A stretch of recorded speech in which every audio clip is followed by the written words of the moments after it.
Join us on Patreon and become part of our journey to uncover history's untold stories. Your support helps us create in-depth content, bring hidden narratives to life, and keep history alive for everyone. In the cool autumn mornings of 1950, when fog rolled gently off the waters of San Francisco Bay, the city's residents went about their daily lives with no inkling that their very breath had become a weaponized experiment.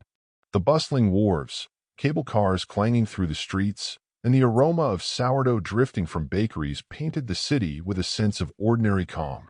Yet above this normalcy hovered a sinister cloud, one not born of nature, but of human design.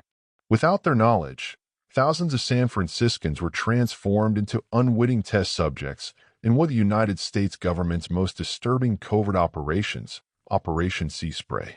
This moment in history marked the collision between scientific ambition, Cold War paranoia, and an ethical abyss that left a permanent scar on the relationship between citizens and the institutions sworn to protect them.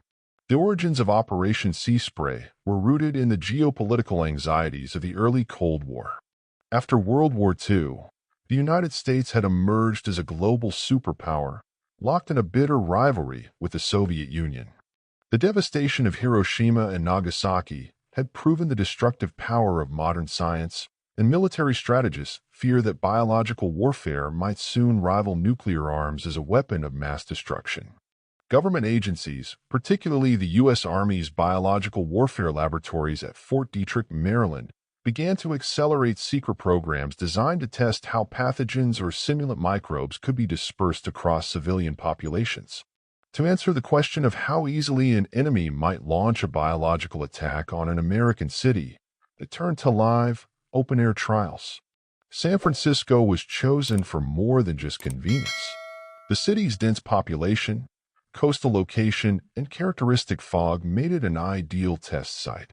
The fog acted as a natural dispersal agent, enabling airborne particles to linger longer in the atmosphere.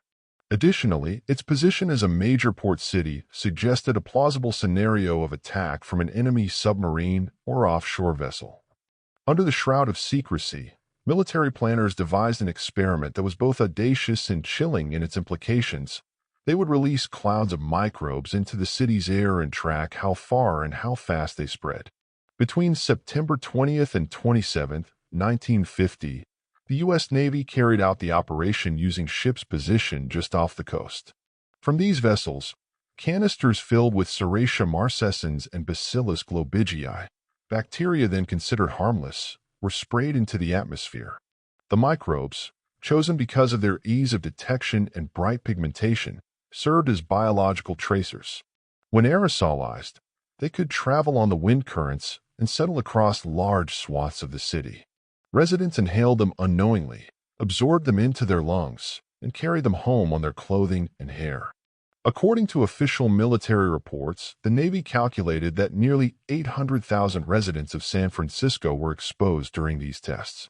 In effect, the entire city became an open-air laboratory, its citizens reduced to human guinea pigs without consent or knowledge. For years, Operation Sea Spray remained a buried secret, cloaked by military classification and bureaucratic silence. But in the weeks following the experiment, an unexpected medical mystery surfaced that hinted at its hidden consequences. In October 1950, 11 patients were admitted to Stanford University Hospital with unusual urinary tract infections. What puzzled doctors was not merely the number of cases, but the cause, Serratia marcescens, the very same bacteria released by the Navy. At the time, Serratia was not a common pathogen in American hospitals. One of the infected patients, a man named Edward Nevin, developed a severe infection that spread to his heart. Despite surgical intervention, Nevin died. His family, left searching for answers, had no idea that his death was possibly linked to a clandestine military trial unfolding just beyond their knowledge. The government dismissed any connection between Nevin's death and the bacterial release. Military officials insisted that the bacteria used were harmless, a claim that has since been heavily disputed. Modern medical research has demonstrated that Serratia marcescens can cause serious infections, particularly in people with compromised immune systems or underlying health conditions. The appearance of such a cluster of infections at precisely the same moment and place as the test has long fueled suspicions that the Navy's experiment contributed directly to Nevin's demise and potentially other unrecorded illnesses. The secrecy surrounding Operation Sea Spray persisted until the 1970s, when revelations of government misconduct came to light during a broader re-examination of Cold War intelligence practices. In 1976, a series of congressional hearings led by Senator Frank Church exposed the breadth of covert operations carried out against American citizens, ranging from CIA mind control experiments to military biological testing. It was during these hearings that the details of the San Francisco experiment emerged, stunning the public and confirming long-held suspicions that the government had knowingly put its citizens at risk in the name of national defense. What makes Operation Sea Spray particularly disturbing is not just the experiment itself, but what it revealed about the ethical void in which Cold War military planning operated. The choice to use living bacteria in a civilian environment demonstrated a willingness to gamble with human life under the assumption that national security outweighed individual rights. Citizens were stripped of their autonomy, denied the basic principle of informed consent, and subjected to risks they could not evaluate or refuse. For many historians and ethicists, the operation stands as a dark example of biopolitics, where the state assumes authority over the biological well-being of its population, often in ways that reduce human beings to mere data points in a grand experiment. In the decades since, Operation Sea Spray has become emblematic of the dangers of unchecked government secrecy. Lawsuits filed by the Nevin family against the federal government in the late 1970s sought accountability. The courts ultimately dismissed the claims, citing the government immunity. Yet, the moral responsibility remained. The case forced Americans to confront unsettling questions. To what extent should a government be allowed to endanger its own people in the pursuit of military advantage? How much secrecy is too much in the name of national defense? And perhaps most hauntingly, were there other experiments that had never come to light? Indeed, Operation Sea Spray was not an isolated event. Throughout the 1940s, 1950s, and 1960s, the U.S. military conducted dozens of similar tests in cities across the country. Bacteria were sprayed in the New York City subway system, over Washington National Airport, and in countless other locations. Each time, unsuspecting civilians were exposed to microbes under the assumption that they were benign. Yet, as modern microbiology has shown, even harmless bacteria can cause disease under the right conditions.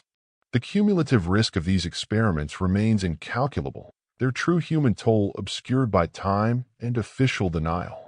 Today, the legacy of Operation Sea Spray remains both a cautionary tale and a subject of ongoing debate. For some, it symbolizes the recklessness of Cold War-era science, when fear of Soviet aggression justified extreme measures. For others, it serves as a stark warning about the dangers of secrecy in democratic societies. Transparency, accountability, and ethical oversight are not luxuries but necessities in the exercise of state power, lessons written in the lives of those who unknowingly inhaled the red dust of bacteria drifting through San Francisco's air. As San Franciscans of the 1950s walked beneath their foggy skies, they could never have imagined that their city had been transformed into a vast Petri dish, their lungs the medium upon which an invisible experiment was conducted. Operation Sea Spray reminds us that the greatest threats are not always those posed by foreign enemies, but sometimes those born of fear within our own governments. History demands that we remember, because forgetting risks repeating the same mistakes under the banners of new wars, new technologies, and new justifications.